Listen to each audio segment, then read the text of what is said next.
నమస్తే. ప్రస్తుతం మాతో పాటు సీనియర్ జర్నలిస్ట్ దాము బాలాజీ ఉన్నారు. ఆయనతో మాట్లాడదాం. నమస్తే సార్.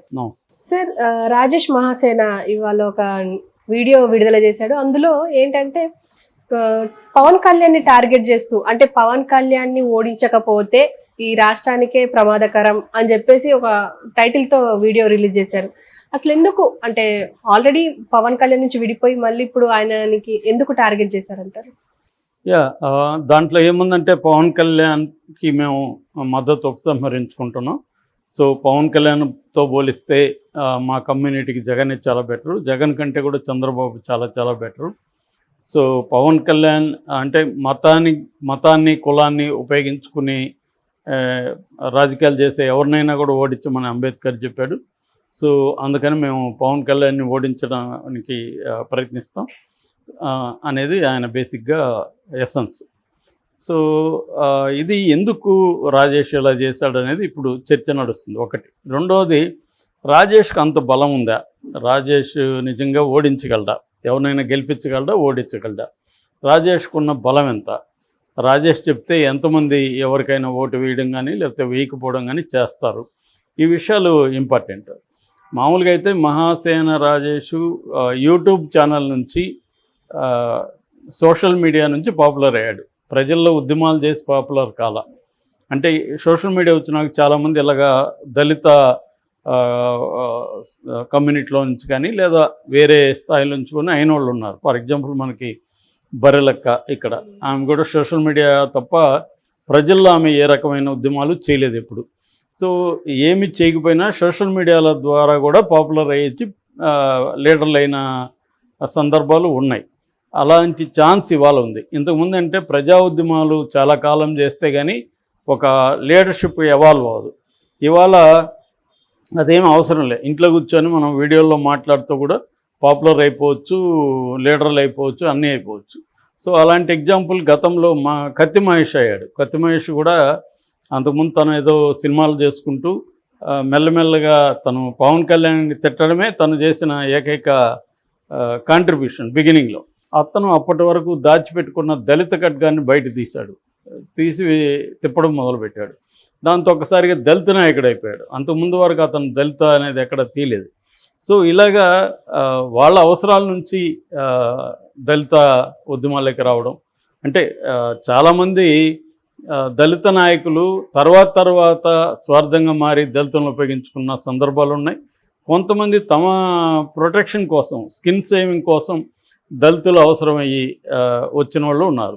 అలాగా ఇతను కూడా ఎక్కడో గల్ఫ్లో పనిచేస్తూ మెల్లమెల్లగా దళిత దీంట్లోకి వచ్చి తనకి ఏవో కొన్ని రాజకీయ యాస్పిరేషన్స్ ఉన్నాయి. దానివల్ల తన కమ్యూనిటీతో అసోసియేట్ అయ్యాడు. అయితే అతను క్రిస్టియన్గా ఉండడం, బిగినింగ్లో చాలా డ్రాస్టిక్గా మాట్లాడడం, కావాలనే హిందూ మత దేవతల్ని తిట్టడం, ఇది సిమిలర్గా కత్తి మహేష్లో కూడా కనిపిస్తుంది. అతను హేతువాది అయినా కూడా రాముడినో ఇంకొకరినో తిట్టాల్సిన అవసరం లేదు. తిట్టితే ఏం జరుగుతుందో కూడా అతనికి తెలిసే తిట్టడం. వీళ్ళు అంటే ఇట్లా రెచ్చిపోతారని తెలిసే తిట్టడం, ఎందుకంటే అది కావాలని. సో అట్లా చాలామంది చేసేవాళ్ళు ఉన్నారు ఇవాళ కూడా. అట్లా మహాసేన రాజేష్ ఇవన్నీ చేయడంతో పాపులారిటీ వచ్చింది అతనికి. దాంతో అతను జనసేనలో ఉన్నాడు. తర్వాత ఫస్ట్ వైసీపీలో ఉన్నాడు జగన్తో, తర్వాత జనసేనకి వెళ్ళాడు, తర్వాత తెలుగుదేశంలో చేరాడు. సో తెలుగుదేశంలో అతనికి చంద్రబాబు ఇదంతా గుర్తించి సరే ఇతనికి కొంత ఫాలోయింగ్ ఉంది కదా, కొత్తగా ఉంటుంది అని చెప్పి పి గన్నవరం, అంబేద్కర్ కోనసీమ జిల్లాలో పి గన్నవరం నియోజకవర్గంలో టికెట్ అనౌన్స్ చేశారు. అనౌన్స్ చేసినాక ఒక్కసారిగా వైసీపీ వాళ్ళు కావచ్చు, అతనికి వ్యతిరేకంగా దళితుల్లోనే ఒక వర్గం ఉంది. అతనంటే పడని వాళ్ళు దళితులలో చాలామందే ఉన్నారు. సో వాళ్ళందరూ కూడా ఏం చేశారంటే తన పాత వీడియోలను బయటికి తీశారు. అవి బ్రాహ్మణులకు వ్యతిరేకంగాను, హిందూ వాళ్ళకి వ్యతిరేకంగాను ఇలాగా కొన్ని ఉన్నాయి. సో ఆ వీడియోలు బయటకు వచ్చేసరికి ఒక్కసారిగా ఏమైందంటే వ్యతిరేకత బలంగా వచ్చింది. బ్రాహ్మణ సంఘాలు అల్టిమేటం ఇవ్వడం, మేము కానీ ఇతను కానీ సీటు కంటిన్యూ చేస్తే మేము తెలుగుదేశాన్ని రాష్ట్ర వ్యాప్తంగా ఓడిస్తాం, ఇవన్నీ వచ్చేసరికి చంద్రబాబు కొంత ఇబ్బంది అయింది. దాంతో అతన్ని పక్కన పెట్టేశారు. టికెట్ అనౌన్స్ చేసిన అతనికి లేదు, దాన్ని జనసేనకి ఇచ్చారు ఆ సీటు. సో ఆ తర్వాత మహాసేన రాజేష్ ఏం చేశాడంటే కొన్ని రోజులు సైలెంట్గా ఉన్నాడు. తన బాధని ఎక్స్ప్రెస్ చేస్తా చెప్పాడు. ఇదే అప్పర్ కాస్ట్కి అయితే ఇలా చేస్తారా, ఒక దళిత ఇతనికి ఇచ్చేశారు, నేను కొన్ని తప్పులు చేసి ఉండొచ్చు, దాన్ని అందరూ ఎవరు యూటర్న్లు తీసుకోలేదు, అందరూ కూడా గతంలో తీసుకోలేదా, వాళ్ళందరికీ ఇదే జరుగుతుందా అన్న ఆవేదన ఇతను ఎక్స్ప్రెస్ చేశాడు. తర్వాత లోకేష్ని కలిశాడు, ఏదో కొంత హామీలు దొరికినట్టుగా అతనే ఇండైరెక్ట్గా చెప్పాడు. సో దాంతో సైలెంట్ అయ్యాడు. ఆ తర్వాత ఏమో సడన్గా నేను రాష్ట్ర వ్యాప్తంగా మహాసేన తరపున పోటీ చేస్తాం, ముఖ్యంగా ముస్లింలు కలుపుకొని వెళ్తాము, ముస్లింలకు కూడా పెద్ద ఎత్తున సీట్లు ఇస్తాము, ఇవన్నీ స్టార్ట్ చేశాడు. ఆ తర్వాత అదే ఆగిపోయింది. అదే ఆగిపోయి అతన్ని స్టార్ క్యాంపెయినర్గా స్టేట్ అంతా తిరగమని చంద్రబాబు చెప్పాడని చెప్పారు. అది నేను అంతా తిరగడం కానీ ఒక 37 నియోజకవర్గాల్లో తిరుగుతానని అన్నాడని చెప్తున్నారు. ఆ 37లో కూడా అతను ఏం తిరగలేదు. ఫైనల్గా అదేంటి మన అవనిగడ్డలో మండల బుద్ధప్రసాద్ కోసం వెళ్తే ఆల్రెడీ అక్కడ క్యాంపెయిన్ స్టార్ట్ చేశారు, తను పెద్దగా పట్టించుకోలేదు అక్కడ. సో ఇలాగా మొత్తం మీద అతను కార్నర్కి నెట్టబడినట్టుగా కనబడుతుంది తెలుగుదేశంలో కూడా. ఇటు తెలుగుదేశంలో కానీ జనసేనలో కానీ అతన్ని ఎవరు పట్టించుకోకుండా, ఇతని వల్ల పెద్ద ఉపయోగం లేదు మనకు, ఇతను మనం చెప్పినట్టు ఏంటో ఇతనికి ఏదో ఇష్టం వచ్చినట్టు మాట్లాడతాడు, తర్వాత బండబూతులు మాట్లాడడం, ఇవన్నీ చేస్తుంటాడు యూట్యూబ్లో. దీనివల్ల మనకి నష్టం కానీ లాభం లేదని వాళ్ళు ఏం చేస్తారంటే పక్కన పెట్టేశారు. సో దాంతో ఇతనికి ఏదో కోపం వచ్చినట్టుంది, ముఖ్యంగా జనసేనతో వచ్చినట్టు కనపడుతుంది. ఎందుకంటే చంద్రబాబును పొగుడుతున్నాడు, జగన్ను పొగుడుతున్నాడు. మొన్నటి వరకు జగన్ని విపరీతంగా తిట్టేవాడు. పవన్ కళ్యాణ్ పొగుడుతూ కూడా అతను చేసిన వీడియోలు ఉన్నాయి గతంలో. సో ఇప్పుడు అతను సడన్గా ఇంకా ఒక 5 రోజులు ఉండగా ఎన్నికలు, నేను పవన్ కళ్యాణ్ ఓడిస్తాను అన్నాడు. మరి పవన్ కళ్యాణ్ ఓడించే స్థాయి ఉందా అనేది పెద్ద క్వశ్చన్ మార్క్. ఎందుకంటే ఆ పోస్ట్ కింద కామెంట్లు చూస్తేనే 95% పోస్ట్ కామెంట్లు అతన్ని తిరుగుతున్నారు. నువ్వు నోటికి వచ్చినట్టు మాట్లాడద్దు, ఇష్టం వచ్చినట్టు యూటర్న్ తిరగద్దు, ఎన్నిసార్లు తిరుగుతావు, ఒక నిలకడ లేదు నీకు, ఇదే జనసేన వాళ్ళు చాలాసార్లు వేరే వాళ్ళు మన వైసీపీ వాళ్ళు దాడులు చేసి కాపాడారు, సో ఇప్పుడు నువ్వు ఎందుకు ఇది చేస్తున్నావు, పవన్ కళ్యాణ్ దళితులకు చేసిన ద్రోహం ఏంటి, ఇప్పటికి కూడా ఆ పోస్ట్లో కూడా అతను ఏం ఎక్స్ప్లెయిన్ చేయలేదు. పవన్ కళ్యాణ్కి ఎందుకు మద్దతు ఉపసంహరించుకుంటున్నావు, పవన్ కళ్యాణ్ని ఎందుకు ఓడించుదాం అనుకున్నావు. నిజానికి చంద్రబాబు పీరియడ్లోనూ దళితుల మీద అన్యాయాలు జరిగినాయి, దాడులు జరిగినాయి, కారం చెడు ఉంది, పాదరకుప్పం ఉంది, చుండూరు ఉంది, ఇలాంటి బోల్డ్ ఉన్నాయి సంఘటనలు.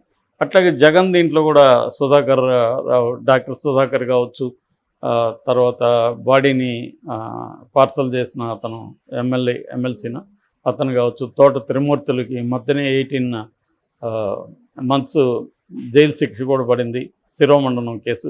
ఇలాగా ఏ గవర్నమెంట్ వచ్చినా దళితుల మీద దాడులు అనేవి జరుగుతున్నాయి.